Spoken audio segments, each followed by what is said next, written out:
Sekarang kita lanjut ke nomor 17 ya, ya nak ya. Ini sudah kita ke penerapannya, bukan lagi ke sejarahnya. Dari nomor berapa?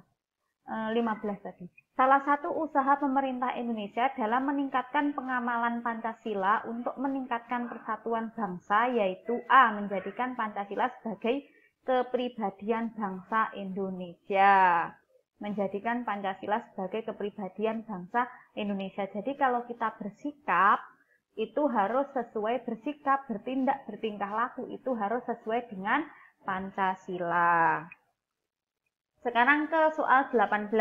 Pancasila sebagai kristalisasi nilai-nilai budaya bangsa yang mulai tumbuh dan berkembang serta terbina sejak lama.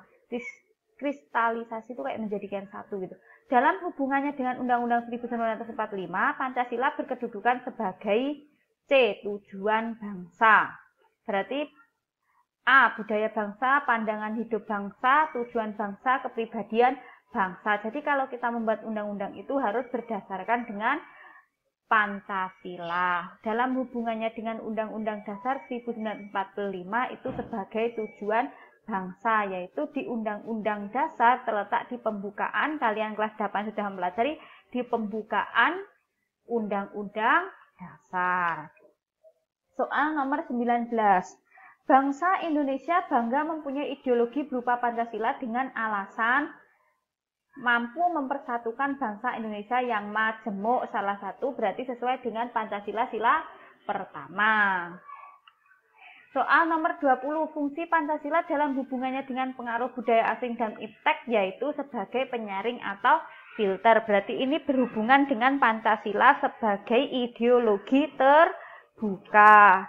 Sekarang kita ke soal nomor 21.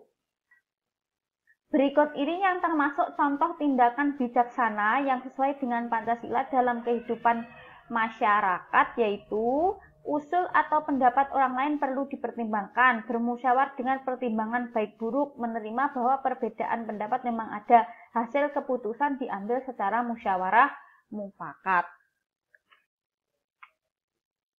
Salah satunya yaitu adanya pemilu. Soal nomor 22, Pancasila juga disebut sebagai way of life. Hal ini berarti Pancasila mempunyai fungsi sebagai falsafah pandangan hidup bangsa Indonesia, cita-cita bangsa Indonesia. Kalau bertingkah laku harus sesuai dengan Pancasila.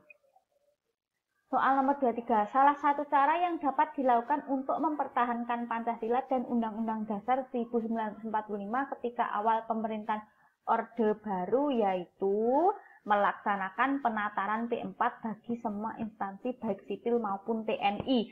Jadi kalau zaman dulu itu semua instansi kayak zaman dulu itu pada masa Orde Baru, masanya Pak Soeharto,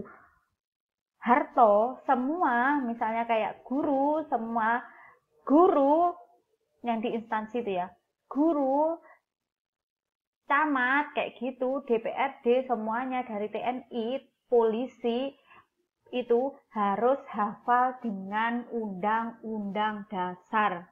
Dari mulai pembukaan sampai pasalnya, sampai peralihan, apa yang terakhir itu? Tambahan itu ya. Soal nomor 24, makna Pancasila sebagai ideologi terbuka adalah ideologi yang dapat berinteraksi dengan perkembangan zaman, yaitu menfilter budaya asing yang masuk ke Indonesia. Ini sesuai enggak ya dengan Pancasila sebagai pandangan hidup, sebagai pedoman hidup. Soal nomor 25 terakhir. Alfian berpendapat bahwa Pancasila disebut sebagai ideologi terbuka karena telah memenuhi 3 dimensi, antara lain jawabannya yang paling tepat adalah D, idealis, normatif, dan realistis. Dimensi idealis itu yaitu menekankan bahwa nilai-nilai dasar yang terkandung dalam Pancasila bersifat sistematis, rasionalis, dan menyeluruh. Pada hakikatnya bersumber pada filsafat Pancasila. Dimensi normatif, dimensi ini mengandung pengertian bahwa nilai-nilai yang terkandung dalam Pancasila perlu dijabarkan dalam suatu sistem norma.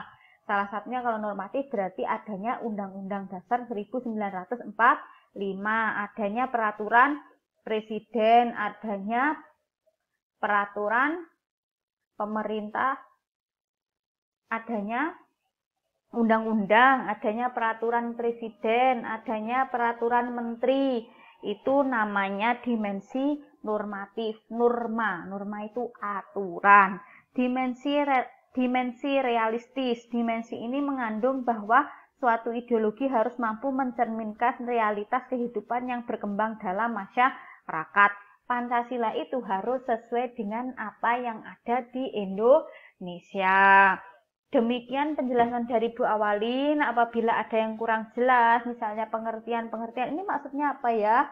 Sekali lagi kalian bisa cari browsing untuk lebih paham. Apabila banyak kurangnya, Bu Awalin mohon maaf yang sebesar-besarnya.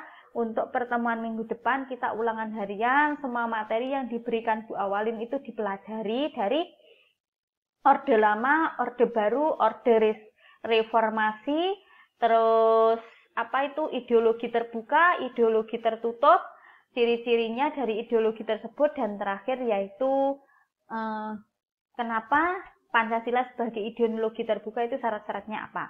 Demikian dari Bu Awalin. Sekali lagi mohon maaf apabila banyak kurangnya. Wassalamualaikum warahmatullahi wabarakatuh.